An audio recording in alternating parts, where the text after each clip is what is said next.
que esta persona está poniendo delante de mí en Proverbios 23:1 y 23:6. Yo tengo que ser escudriñador de cada situación y nunca dejarme deslumbrar por los lujos y las riquezas que pueda haber en casas ajenas o que me estén rondando a mí de alguna manera. Es por eso que 23:4 y 5 nos habla de que no busquemos las riquezas como la principal ocupación de la vida. Dice allí en el 4, usa tu buen juicio y desiste de esta idea. Es interesante que esta parte de Proverbios nos hable de esto cuando en algunas partes, en algunas iglesias cristianas se está predicando hoy en día que el Señor Jesucristo murió en la cruz para que yo fuera un potentado, un ricachón y tuviera todas las cosas de este mundo porque soy el hijo del rey.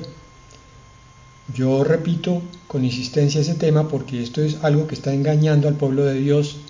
Hay mucho pueblo de Dios que piensa que tiene que ir a la iglesia para lograr una vida de éxito y demostrar, una vida para mostrar y demostrar a los demás que se supone que se tiene una fe en un Dios que es todo complaciente. Eso no es así. Son varios los pasajes en la Biblia que nos exhorta a estar contentos con lo que tenemos. Vamos a desarrollar ese punto con esos variados pasajes que hablan del tema. Consideremos las riquezas como algo que es de doble filo. Puede ser para bien o puede ser para mal. Puede ser para bien si yo tengo desarrollado mi criterio, mi madurez, mi espiritualidad, entendiendo que los recursos económicos son propiedad de Dios y yo soy el administrador. Son para mal si se convierten en la principal obsesión de mi vida. Y resulta que algunos cristianos parecen estar muy ocupados en trabajar para el mundo, para obtener cosas, de tal manera que cuando se les plantea que lo primero es buscar a Dios, siempre alegan que están ocupados. Por eso miremos qué nos dice la palabra con respecto a este tema. Tengamos en cuenta eso. Repito, el dinero en sí mismo no es ni bueno ni malo. Lo que hay en mi corazón con respecto al dinero es lo que marca la diferencia entre lo bueno y lo malo. Nos lo dice 1 Timoteo 6:10, porque la raíz de todos los males es el amor al dinero. El amor al dinero, no dice ahí el dinero.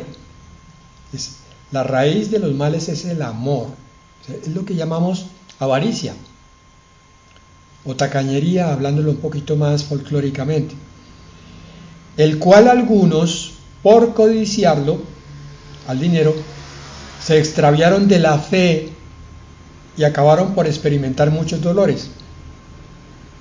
Nos está enseñando esta palabra que puede producir dos efectos indeseables en aquel creyente que está sufriendo de amor al dinero. En primer lugar, se extravía de la fe, y es lo que hablaba ahora hace unos minutos.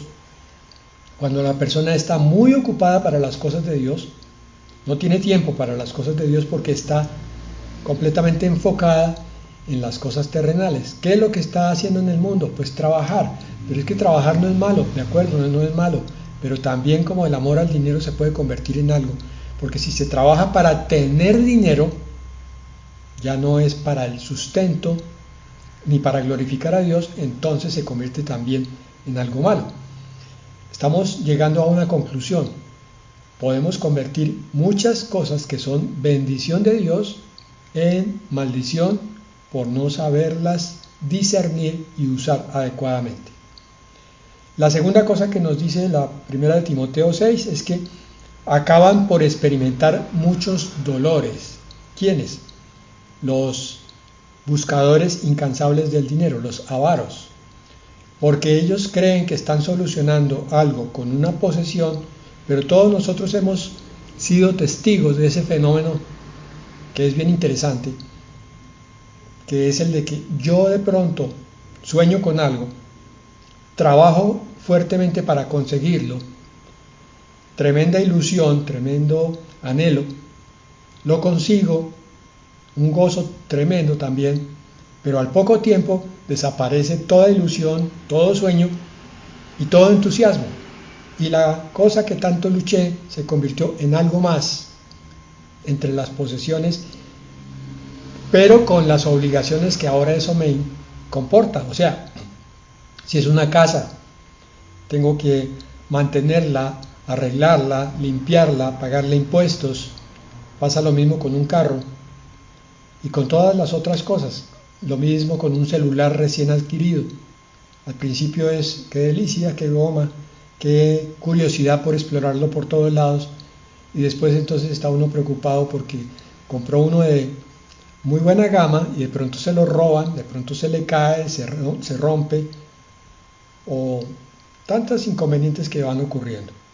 Acabaron por experimentar muchos dolores.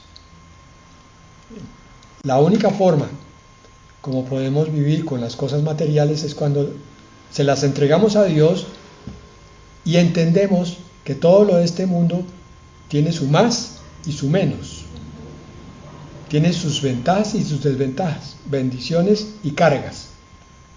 Pero con Dios, entonces yo soporto las cargas porque ese impuesto no va a ser una fuente de renegar contra la vida y contra Dios, sino un momento en el cual yo voy a darle la gloria al Señor.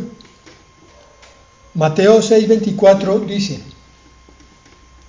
nadie puede servir a dos señores, pues odiará a uno y amará al otro, o estimará a uno y menospreciará al otro. Ustedes no pueden servir a Dios y a las riquezas. El propio Señor Jesucristo enseña que hay dos opuestos en el mundo: las riquezas, porque aquí ya no dice tanto el amor al dinero por una sencilla razón. Cuando ya es riqueza, no en el sentido de que sea abundancia, porque yo puedo volver a mi único carro, mi riqueza, mi tesoro.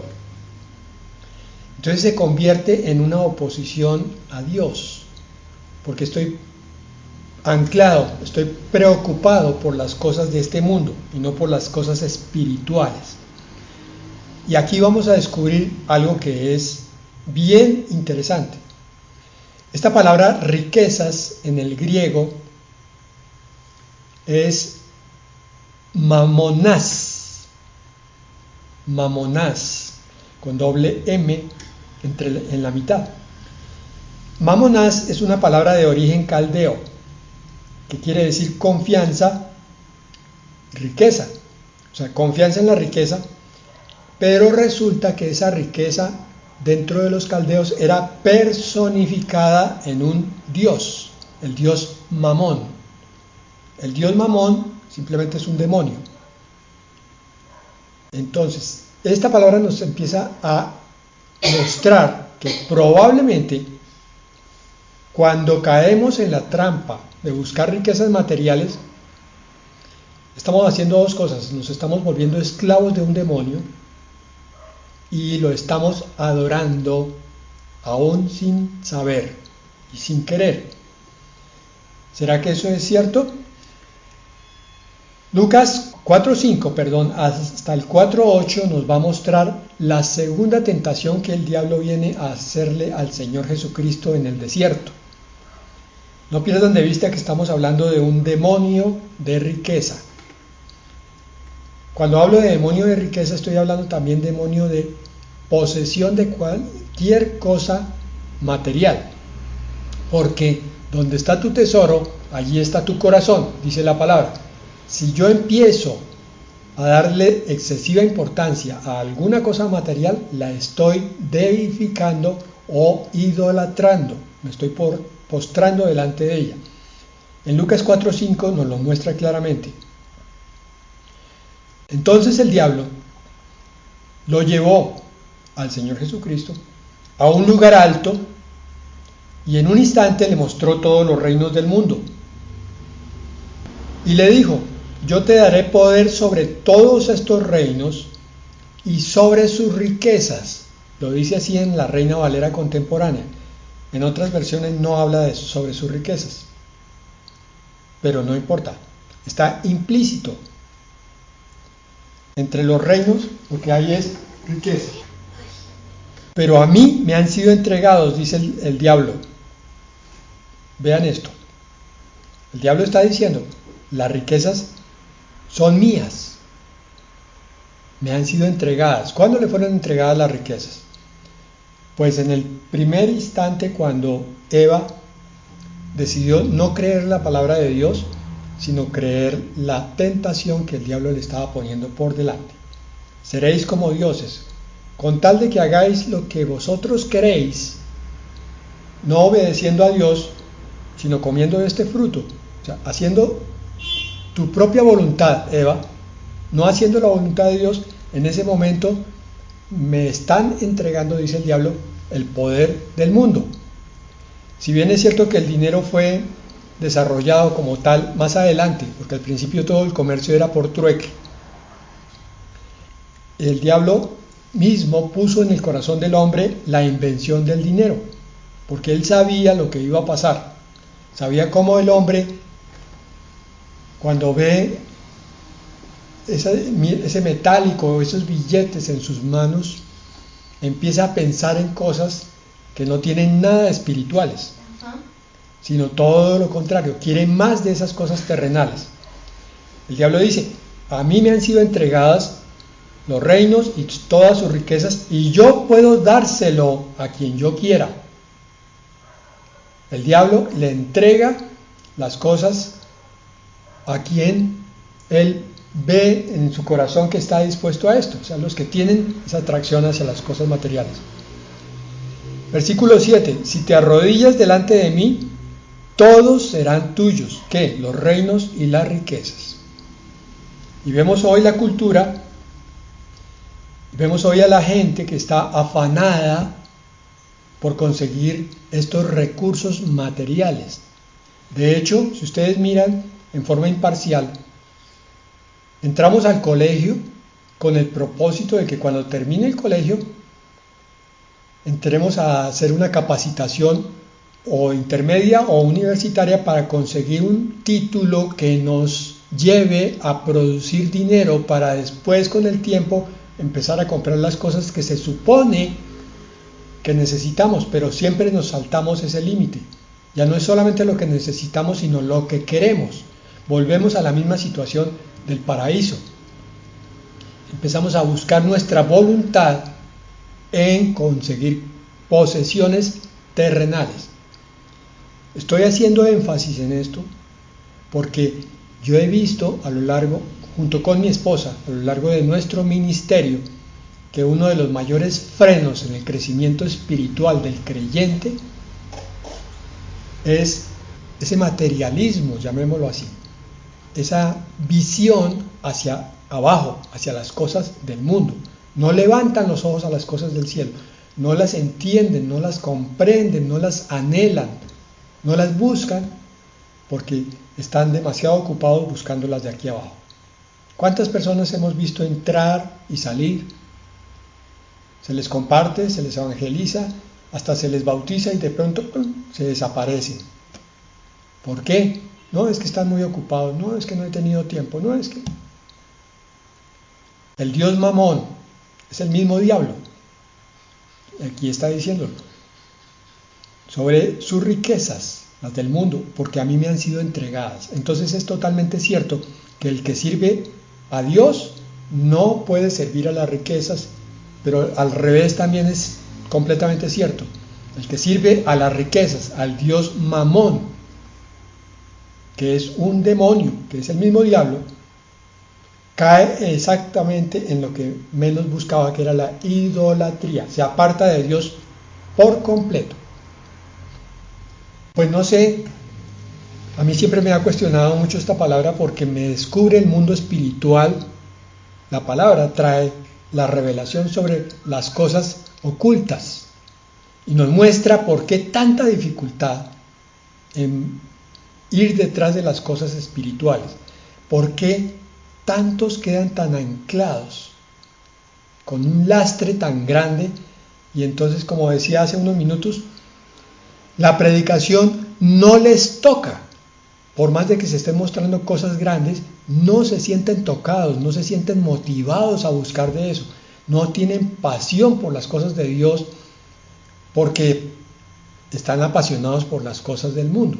No estoy hablando solamente del dinero, estoy hablando de todas las pertenencias físicas y materiales que corresponden a este mundo, porque eso también es mamón, la riqueza que el diablo coloca como distractor y como tentación. Hebreos 13, del 5 al 7, para continuar con el tema, nos dice: vivan sin ambicionar el dinero, más bien confórmense con lo que ahora tienen, porque Dios ha dicho: no te desampararé ni te abandonaré. Miren, yo creo que muchos de ustedes han estado en varias iglesias y han oído predicaciones en las redes sociales con respecto a Dios como dador de riquezas. El alegato siempre es el mismo, pero es que Abraham era un potentado, era un hombre rico. Hermano, usted tiene derecho a buscar toda la gloria en esas riquezas. Hermano, es que mire, ¿quién más alegan? David, era el rey. Salomón, mire todas las riquezas que le dio Dios. Es bíblico anhelar, tener cosas. Es bíblico siempre y cuando se entienda que primero es la vida espiritual y después lo demás. Amén. Viene por añadidura. Si tú creces en virtud, en obediencia, en entrega al Señor, y Él, en su infinita gracia y bondad, quiere venir a multiplicar tu riqueza física, amén sobre amén. Porque Él es el que te la da. Y te la da porque sabes que ya eres maduro para que esas riquezas sirvan para bendecir a otros. Primero a ti, claro, pero también a los demás. Pero si es al contrario, estás entrando y saliendo de una iglesia cristiana, pero al mismo tiempo estás pensando en las cosas del mundo que quieres tener, tienes que tener mucho cuidado porque pronto estás en una trampa. No estoy diciendo que siempre. Puedes estar en una trampa espiritual, donde no te has dado cuenta que es el propio Satanás, con su nombre de Mamón, Dios Mamón, el que ha tendido la red, y tú, creyendo que así como te había educado la cultura, con tu profesión o tu capacidad, lo que tenías que hacer era ganar tu dinero pues, sanamente, pero cada vez con más y más ambición. Versículo 6. Así que podemos decir con toda confianza: el Señor es quien me ayuda. No temeré lo que pueda hacerme el hombre. Amén. Entonces, ¿qué pasa aquí? O es Dios o son las riquezas. Aquí dice, si es Dios, tú estarás confiando en el cuidado y la provisión de tu Padre continuamente. Y si Él te da o no te da, solo le corresponde a Él. Tú trabajas para buscar el sustento. Vamos a ver que hay otras cosas que hay que tener en cuenta también. Y versículo 7, alguien dirá, pero ¿esto qué tiene que ver? Acuérdense de sus pastores que les dieron a conocer la palabra de Dios. Piensen en los resultados de su conducta e imiten su fe. El Señor siempre nos pone a alguien como agente de estímulo y de ejemplo. Cuando empezamos a leer la palabra, los ejemplos los tenemos primero en el Señor Jesucristo. Él vino para hacernos conocer a Dios el Padre, pero vino a vivir una vida en la tierra para que entendiéramos cómo se tenía que vivir esa vida espiritual que agrada a Dios. Cuando el Señor Jesucristo se va, entonces el Señor empieza a enviar ejemplos vivos. Uno de los más grandes es Pablo. Pero a lo largo de toda la historia ha habido grandes hombres con su fe. Y extrañamente, una de las características de esos grandes hombres siempre ha sido que no son los más grandes potentados como se predica tanto en las iglesias de prosperidad. Pablo no era un hombre rico, él trabajaba para sostenerse, y todos estos predicadores conocidos, Bunyan, Wesley, Spurgeon, no han sido hombres que tengan cuentas corrientes como se ve hoy en día en algunas iglesias, donde incluso vienen a retirar los diezmos con carro blindado y escoltas. Que se predique sobre la prosperidad para que el primer beneficiado sea el pastor, eso es otra cosa. Por ahí empezamos a explicarnos por qué se habla tanto de prosperidad hoy. Pero lo que debe hacerse aquí es, viviendo esta norma de conducta, conformarse con lo que ahora tenemos, es mirar al pastor, dice allí, que les dieron a conocer la palabra de Dios. ¿Qué predica y cómo predica? Y piensen sobre todo en los resultados de su conducta. ¿Por qué? Porque por sus frutos los conoceréis. Si tú estás viendo que tu pastor se está enriqueciendo rápidamente, que está llegando cada vez con un reloj distinto y un vestido de mucha marca, no un vestido de 300,000 pesos que puede ser un precio normal, sino de 1 millón o 2 millones, algo está pasando ahí, porque pareciera poderse deducir que se está esquilando a las ovejas para que el pastor se vista, y la cosa ya ahí es grave. El pastor que está metido en muchos negocios puede estar complicando su vida espiritual y al mismo tiempo entonces predicando en la iglesia sobre la prosperidad. Por eso dice, piensen en los resultados de su conducta e imiten su fe. Obviamente, imiten la fe verdadera, la fe en la palabra de Dios, la fe que da frutos espirituales. No es para imitar la fe del pastor negociante. Ahí hay que tener mucho discernimiento y saber mirar. Lo triste es que hay muchísimos dentro de la iglesia del Señor que parecen no tener discernimiento. Están viendo que los están estafando y sin embargo siguen ahí y no buscan la palabra de Dios. Alguien decía que cada cual tiene el pastor que se merece, y es porque estos que quieren creer en la prosperidad pues buscan obviamente pastores que les prediquen sobre la prosperidad. Pero el cristiano que quiere crecer espiritualmente va a buscar una parte donde se le predique sobre pecado, sobre arrepentimiento, sobre espiritualidad, sobre santidad. Ahora, si no quiere vivir en santidad, pues se va para una parte donde le hablen suavecito. Y cerramos el tema con la segunda de Pedro 2:20. Voy a tocar ahí un punto al lado. Dice, gracias al conocimiento de nuestro Señor y Salvador Jesucristo, habían logrado escapar de las contaminaciones del mundo. Remarco, contaminaciones del mundo. Pero volvieron a enredarse en ellas y fueron vencidos, con lo cual su estado final fue peor que el primero. Algo que a veces no consideramos es que muchas cosas espirituales que de pronto no llamamos tan malas, espiritualmente son contaminantes. ¿Qué es la contaminación? Si yo me meto entre la basura, allí hay bacterias, hay moscas, hay hasta ratas. Yo voy a salir cuando menos sucio, pero es probable que hasta me gane una infección. Eso es contaminarme. Cuando se me pasa parte de lo que ese material corrupto o putrefacto tiene, se me pasa a mí. Por eso, cuando uno va a manejar materiales contaminados, debe usar un equipo de seguridad. Aquí está hablando de que la palabra de Dios produce una limpieza. Entonces aquí estos creyentes habían logrado escapar de las contaminaciones del mundo.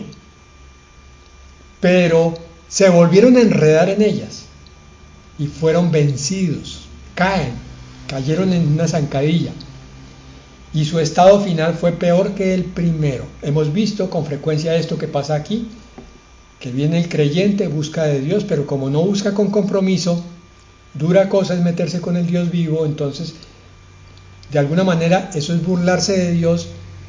Dios tiene paciencia en su infinita misericordia y gracia, esperando que ese creyente adquiera conciencia, pero si finalmente no la adquiere, entonces vemos a ese creyente mucho peor que lo que era antes de empezar a buscar al Señor Jesucristo. Esta palabra que habla de contaminaciones nos muestra por qué algunas cosas son tan preocupantes como motivo de predicación y de exhortación. Estamos hablando del dinero. El dinero es un contaminante y las cosas materiales del mundo son contaminantes para la vida espiritual. Eso implica que es como si yo adquiriera una infección en mi espíritu, que a menos que le meta un tratamiento a fondo de antibiótico espiritual, no se va a controlar esa infección y termina de pronto por matarme, que es lo que está describiendo aquí. El diccionario bíblico dice lo siguiente, porque aquí quiero que tengamos en cuenta varias cosas que no hemos considerado hasta hoy. Contaminación, según el diccionario bíblico, puede estar relacionado con impureza, con la comida sacrificada a los ídolos o con el mal del mundo, específicamente en la segunda de Pedro 2:20, el mal del mundo. Por eso se le pide al creyente que se aparte del mundo, que no tenga comunión con los mundanos, para que no se contamine. Las ofrendas imperfectas ofrecidas con un motivo indigno estaban contaminadas o indignas, lo dice Malaquías 1 del 7 al 9. El Señor se queja allí de que le están trayendo sacrificios que no son puros, imperfectos. Tenemos que preguntarnos nosotros cómo nos estamos acercando al Señor. Si es con el corazón bien intencionado, entonces la ofrenda que vamos a hacer, que es la de nuestra atención, la ofrenda de recibir la palabra, va a ser pura. Pero si nuestros motivos no han sido limpios, entonces estamos en un culto contaminándolo. Los altares debían estar hechos con piedras no labradas. Cortar la piedra era profanar el altar, en Éxodo 20:25. Muchas palabras en griego y en hebreo que se traducen como contaminación, impureza o inmundicia se refieren a los aspectos de profanación o suciedad moral o ceremonial. Bueno, ¿y por qué estoy tocando este tema? Hermanos, porque ustedes se imaginan lo que puede ver el Señor desde arriba y los ángeles cuando mira a las iglesias cristianas de hoy en día y ve que hay unos cuantos corazones puros que están buscando a Dios, que realmente quieren alabarlo, quieren servirlo, quieren adorarlo, pero otros que llegan con motivos totalmente indignos y motivos materiales, llegan contaminando todo. Estas personas nunca logran subir porque el diablo las tiene agarradas, su corazón está mancillado, su intención está infectada. Por más de que se les predique ciertas cosas, nunca van a poder subir. Pero afortunadamente el Señor nos dejó un remedio importantísimo para toda contaminación, y es la confesión. Señor, ahora te entrego esto que me ha mantenido apartado de ti. Ahora me doy cuenta, Señor, que tenía muchos intereses en cosas que son de este mundo y son materiales, y necesito entonces, Señor, que tú me limpies para poder empezar a apreciar tu belleza, apreciar la profundidad de tus cosas, Señor, y lograr vivir una vida como me la predican con la sana palabra en algunas partes, pero que yo a veces he menospreciado. Hermanos, esto es particularmente importante porque estamos hablando de santidad en los últimos tiempos. Y el amor al dinero, yo lo generalicé a no solo eso, sino el amor a las cosas materiales. Todo eso contamina el espíritu y la mente. Y todo eso se convierte como en un lastre, en un amarre que pesa hacia abajo y no deja subir, como si fuera el globo espiritual, a las alturas. Entonces es el momento para examinar nuestra vida y tomar la decisión de despojarnos de las cosas que nos estorban y del pecado que nos asedia, dice la palabra. Ahora sí vamos a orar. Padre, gracias, Señor, por tu palabra. Gracias, Señor. Gracias porque nos muestras cuánto nos anhelas tú, Señor, cómo es tu amor de celoso sobre nosotros, Señor. Porque tú sabes que cuando nosotros ponemos la atención en otras cosas que no eres tú, inmediatamente nos apartamos. Puede que no dejemos de entrar a la iglesia, puede que no dejemos de abrir la Biblia, pero ya no hay altura, ya no hay profundidad en nuestra búsqueda. Ya no nos saciamos, Señor, con tu presencia. Ya estamos a veces cansados de una palabra que es demasiado larga o demasiado fuerte. Pero cuando estamos contigo, Señor, todo es gozo. En nuestro corazón surge el deseo de alabarte espontáneamente. En nuestra vida, el anhelo por acercarnos cada vez más a ti y que tú estés más alrededor de nosotros y dentro de nosotros. Y sobre todo, Señor, en este último tiempo, cuando estamos viviendo la vida espiritual profunda y alta, entonces anhelamos tu venida, Señor, y nos preparamos para ella, porque sabemos que es inminente y que es completamente cierta. Sí, Señor. Ayúdanos, Señor, de nosotros mismos y de tantas cosas que a veces no miramos con discernimiento espiritual y no entendemos. De tantas contaminaciones, Señor. Ayúdanos en el nombre de Jesús. Amén. Amén.